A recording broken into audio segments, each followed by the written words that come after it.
All right, so following up on last week's drills that I sent you some links to some videos on, I wanted to show you now in, with me demonstrating it, what some of these pickoff drills look like.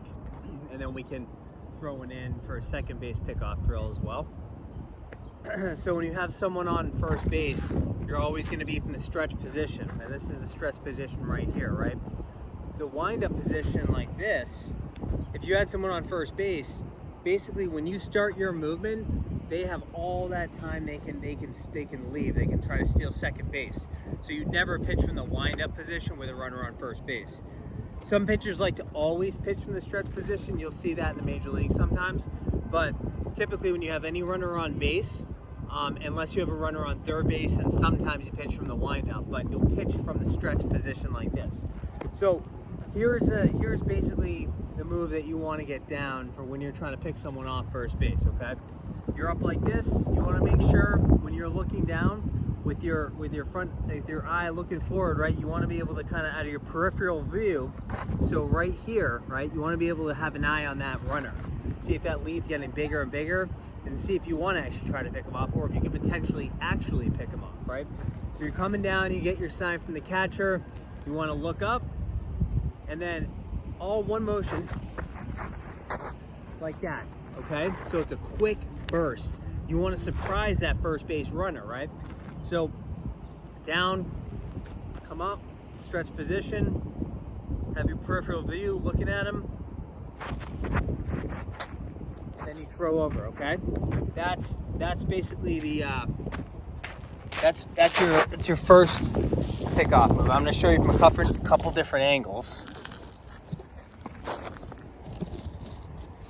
Let's see if that looks good. Sorry, just getting the camera set up here.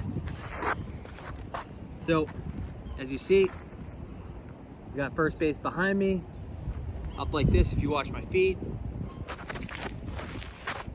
right? And you want to be throwing right the waist level of the first baseman. Okay, I'll do one more, and I suggest you give this, every time you get out there to practice anything pitching, always work on this, because the faster you get at this, the better it is. If you can steal an out by picking someone off, that is some of the best baseball you can play as a pitcher, because you're not throwing any pitches, you're not exhausting yourself, you're just picking someone off.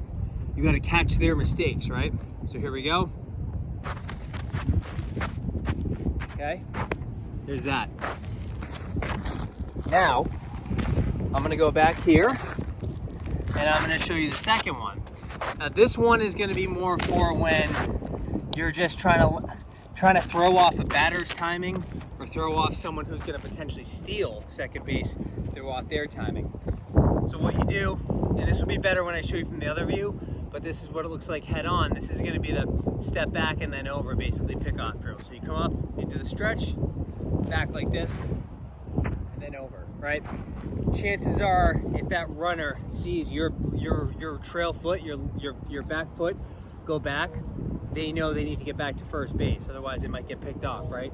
But the idea here is just to kind of throw the timing off of the batter, throw the timing off the guy first base who might be trying to steal. So just like this. And then you throw over, okay? I'll show you from another side video, or side view.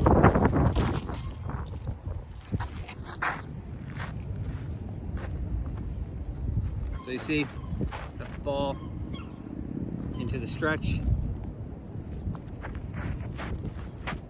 You just step with your rear foot,